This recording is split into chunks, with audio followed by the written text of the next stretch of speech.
How to install WhatsApp on iPhone. First of all, get to your App Store.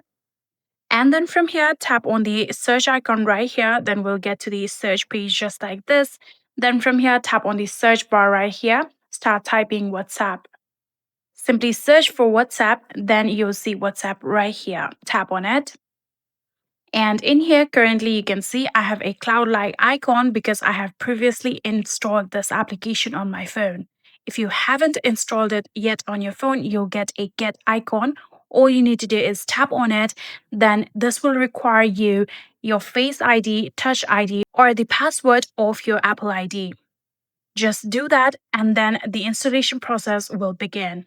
But if you have installed the WhatsApp on your phone previously, all you need to do is tap on this cloud-like icon, then the installation process will begin just like this.